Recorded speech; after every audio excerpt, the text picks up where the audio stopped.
নমস্কার। পতাকার 5টি রং। সুকান্ত ভট্টাচার্য। বলো তো দেখি, পতাকায় মোদের কয়টি রং আছে? শিক্ষক এসে শুধালেন হেসে দ্বিতীয় শ্রেণীর কাছে। একসাথে মিলে সব ছেলে বলে চিৎকার করে জোরে, 3টি বর্ণ রয়েছে রাঙানো জাতীয় পতাকা জুড়ে।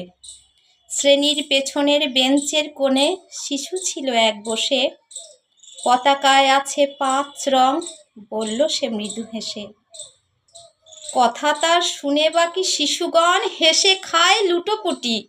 শিক্ষক রেগে বললেন হেঁকে, বোঝাও কি করে 5টি?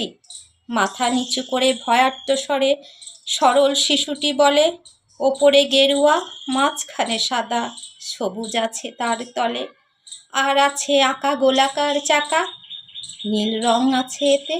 শিক্ষক বলে, এটিকে ধরলে তবুও হচ্ছে 4টি। অবোধ শিশুটি বলল তখন, রং আছে আরও এক, লাল লাল ছোপ দেখা যায় ওই পতাকার মাঝে।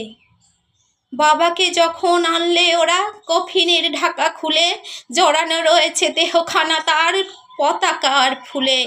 রক্তের দাগ ছিল লাল ছোপ ওই পতাকার মাঝে। এই নিয়ে মোট হলো 5টি। এবার তো ঠিক আছে? সরল শিশুটির জবাবখানি কাঁপিয়া দিল বুক। অশ্রু এলো নয়ন ভরে, শুকনো হলো মুখ।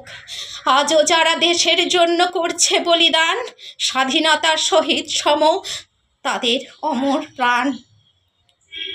হয়েছি স্বাধীন, পেরিয়ে গেছে 70টি বছর, দেশ বাঁচাতে যাচ্ছে যে প্রাণ, রাখছি কি তার খবর? নমস্কার।